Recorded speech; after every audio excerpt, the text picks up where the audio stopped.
Assalamualaikum warahmatullahi wabarakatuh. Bagaimana kabar adik-adik atau teman sekalian, serta Bapak dan Ibu guru? Hari ini kita kembali lagi bersama saya dalam belajar TKA Bahasa Inggris Wajib. Hari ini kita akan kembali belajar bahasa Inggris wajib khususnya materi report text. Jadi mari persiapkan catatan serta alat tulisnya sebelum kita memulai pembelajaran pada hari ini. Dari saya, Nurjan Syahid, generasi smart, berkarakter, cerdas.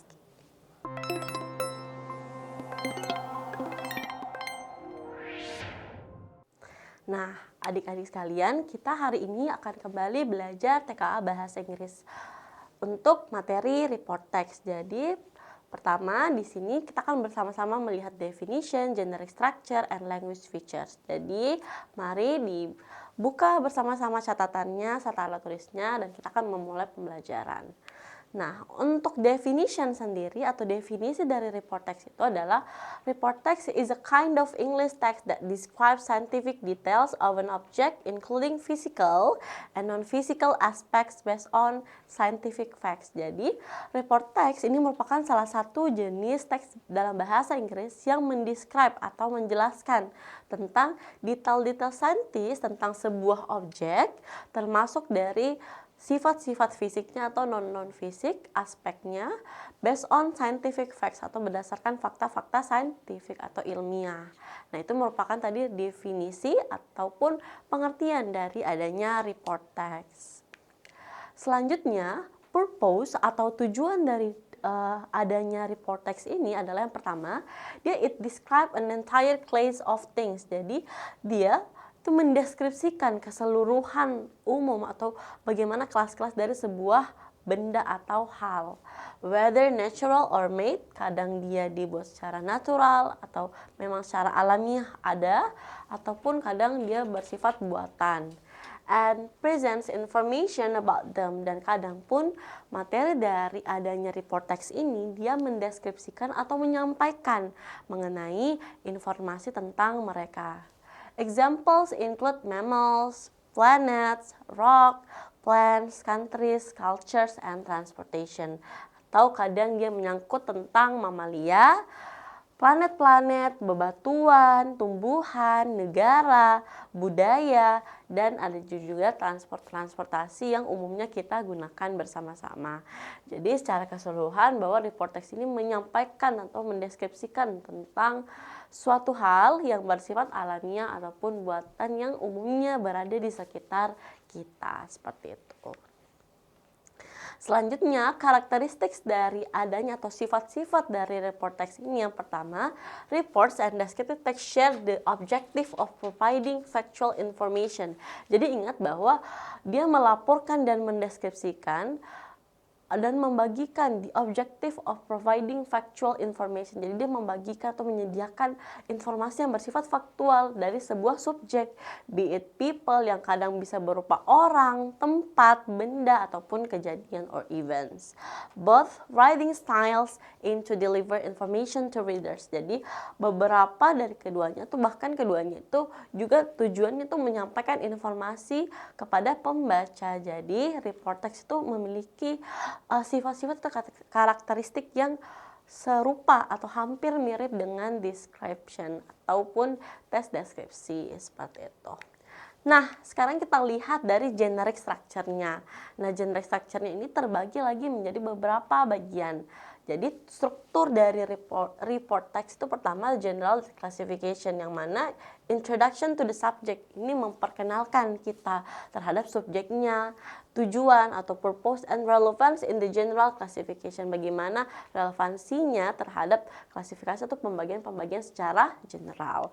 Description di sini atau bagian description di sini menyampaikan atau provides, dia menyediakan detailed information atau menyampaikan informasi-informasi detail tentang sebuah subjek, including its features, characteristic, functions, and other relevant aspects. Jadi dia menyampaikan tentang fitur-fitur, karakteristik, fungsi, dan juga beberapa aspek-aspek yang relevan dengan objek tersebut.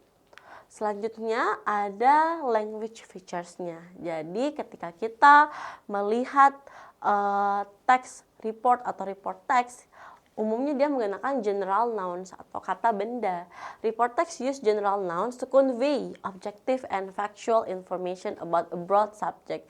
Jadi report text ini tuh umumnya menggunakan kata benda yang bersifat umum untuk mengungkapkan, to convey objective and factual information, untuk menyampaikan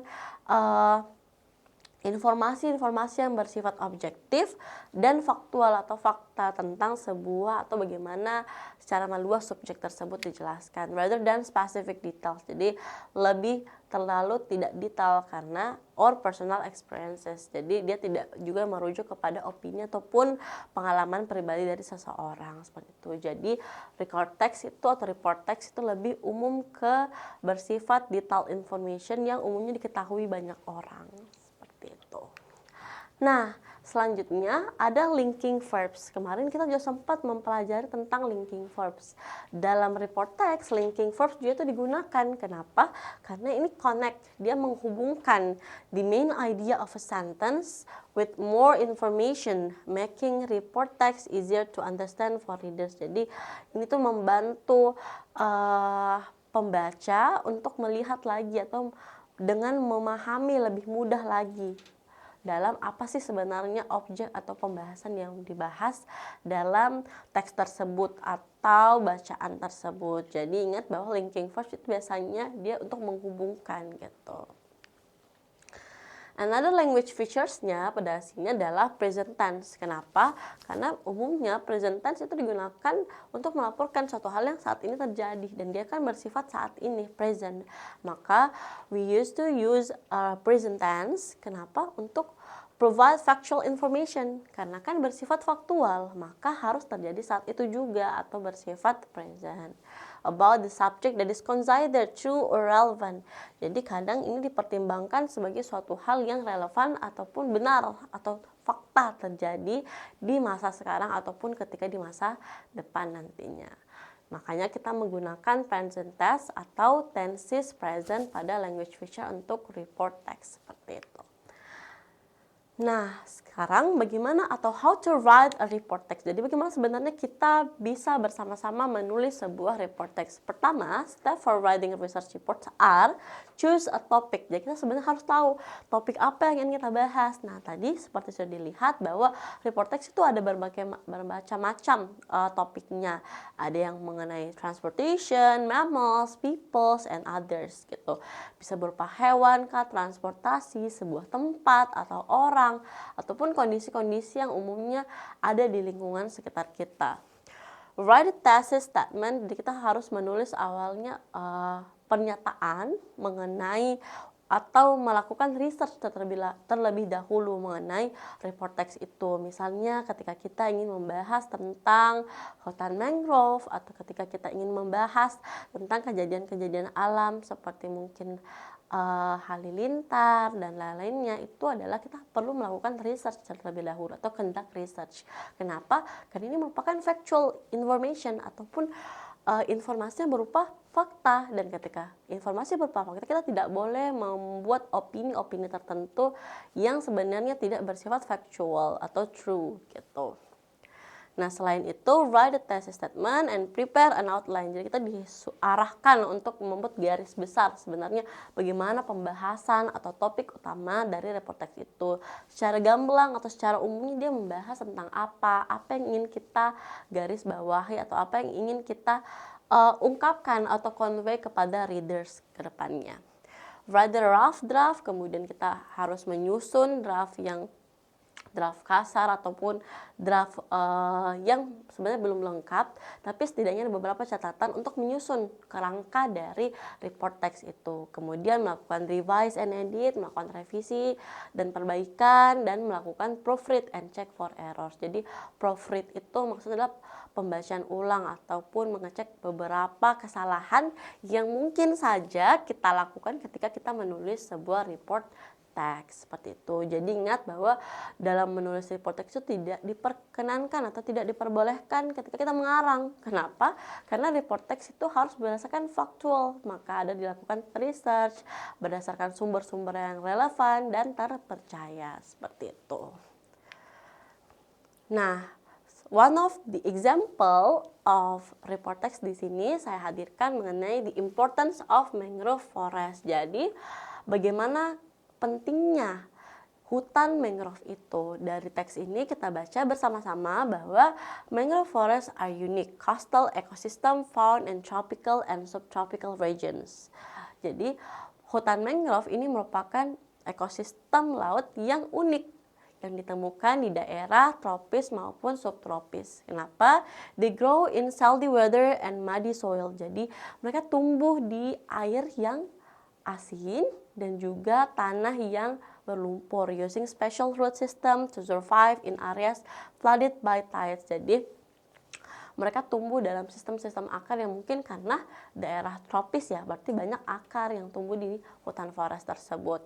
These forests are commonly found along shorelines, river mouths, and estuaries. Mangrove provide many environmental benefits, including preventing coastal erosion, reducing the impact of waves and storms, and absorbing large amount of carbon dioxide to help slow climate change. Jadi kalau kita lihat secara keseluruhan, ternyata the importance of mangrove forest ini khususnya pada paragraf pertama dia membahas di awal paragraf itu apa sih sebenarnya mangrove forest itu, apa definisinya, bagaimana karakteristiknya. Sedangkan di bagian-bagian bawahnya dia membahas tentang tadi manfaat-manfaatnya. Misalnya mencegah erosi laut, terus dia mengurangi dampak dari gelombang ataupun badai, dan juga absorbing large amount of carbon dioxide. Dia menyerap dalam jumlah banyak karbon dioksida untuk membantu pencegahan ataupun pelambatan yang namanya perubahan iklim seperti itu. Jadi ternyata banyak manfaat yang kita peroleh dari adanya atau keberadaan hutan mangrove ini gitu. Selanjutnya ketika kita melihat di sini untuk paragraf keduanya, mangrove forests are unique coastal ecosystem found in tropics and subtropical regions. They grow in salty weather and muddy soil using special root system to survive in area flooded by tides. Nah, itu tadi beberapa manfaat dari the importance of mangrove forest. Nah, sekarang kita lihat bersama-sama untuk contoh soal yang umumnya membahas tentang mangrove forest ini. So, what is the main purpose of the text? Kira-kira tujuan dari teks ini tuh apa? Tadi bersama-sama kita lihat. Nah, tadi sudah dijelaskan pada penjelasan umum mengenai report text bahwa report text kan menyajikan informasi-informasi yang bersifat faktual, makanya dia berdasarkan data, dan ketika dia berdasarkan data biasanya ada penyampaian tentang karakteristik, function, and others. Nah, kalau kita lihat bersama-sama untuk opsi alpha, to persuade readers to visit mangrove forest, ini jelas kurang tepat karena dia kan berusaha untuk mengajak pembaca untuk mengunjungi mangrove forest, sedangkan itu kan bukan tujuan utama dari report text. Report text itu adalah untuk memberitahu atau giving information to the readers. Jelas alpha itu bukan jawabannya. Sedangkan bravo, to entertain readers with a story about mangroves, itu untuk menghibur pembaca dengan story tentang mangroves. Ini kan tidak menghibur ya, karena ini adalah report text, berarti itu memberikan informasi, bukan untuk sebagai entertaining gitu. Nah, sekarang kita lihat untuk Charlie, to describe the characteristic, functions, and importance of mangrove forest. Ini bisa jadi ya, kenapa? Karena ketika kita lihat bahwa memang tadi tujuan dari mangrove forest ini tuh menyampaikan karakteristiknya tadi tentang bagaimana iklimnya, bagaimana tanahnya, bagaimana dia tumbuh. Selain itu ada functionnya atau tadi manfaat-manfaat yang diperlihatkan tentang manfaat dari mangrove forest itu bagaimana pengaruhnya, and the importance of mangrove forest itu sendiri. Sedangkan delta di sini dia to compare, berarti membandingkan. Tadi kan tidak ada perbandingan ya antara mangrove forest dengan tropical rainforest gitu. Jadi tidak ada perbandingan, maka jelas delta ini dieliminasi. Sedangkan error, to explain the process of planting mangrove trees, ini maksudnya adalah untuk menjelaskan bagaimana proses penanaman pohon mangrove. Ini kan tadi tidak disampaikan, dan ini biasanya untuk proses itu biasanya dia masuk ke procedure text gitu. Jadi jelas untuk questions number 1, the answer is Charlie, to describe the characteristic, functions, and importance of mangrove forest. Seperti itu. Nah, sekarang kita moving to the second question. Nah, according to the text, why are mangrove forests considered important for coastal areas? Jadi, apa sih sebenarnya alasan kenapa si mangrove forest ini ataupun hutan mangrove ini dipertimbangkan penting untuk area-area coastal? Nah, pertama di sini sampaikan they increase the amount of seawater entering rivers. Sedangkan Bravo, they prevent coastal erosions and reduce the impact of strong waves. Charlie, they provide location for urban expansion. Delta, they produce large quantities of fresh water. And the last is they replace coral reefs in protecting marine. Oke, kita lihat bersama-sama. The answer is oke, bravo. Kenapa? Karena kita lihat di sini. They prevent coastal erosion and reduce the impact of strong waves. Ini tadi disampaikan pada teksnya di paragraf atau di paragraf bawahnya, di bagian bawah, bahwa ternyata tujuan dari mangrove forest ini atau manfaat dari mangrove forest ini tuh bisa mencegah yang namanya erosi. Selain itu juga bisa mengurangi dampak dari adanya gelombang-gelombang yang kuat yang bisa menahan gelombang tersebut sehingga tidak terjadi atau tidak masuk ke daerah daratan ataupun pemukiman warga, seperti itu. Sedangkan alpha, kalau kita lihat, they increase the amount of seawater entering rivers. Ini jelas salah. Kenapa? Karena di sini ada kata peningkatan. Increase karena dia meningkatkan jumlah air yang masuk ke daerah atau sungai. Ini kan jelas menentang, karena tadi tujuan dari adanya mangrove forest adalah to prevent, atau mengurangi impact dari strong waves tadi. Jadi dia menghalang air yang berlebih untuk masuk ke dalam sungai ataupun daerah-daerah pemukiman warga. Sedangkan Charlie, they provide location for urban expansion. Ini jelas tidak disampaikan tadi dalam teks bahwa apakah dia menyediakan lokasi pengembangan urban, jelas tidak. Delta, they produce large quantities of fresh water. Ini jelas juga bertentangan. Kenapa? Karena dia memproduksi kuantitas dalam jumlah besar air-air atau sumber air. Sedangkan tadi kan dia malah menahan ya. Sedangkan error, they replace coral reefs in protecting marine life. Mereka menggantikan koral dalam menjaga atau protecting marine tree. Di sini jelas salah. Kenapa?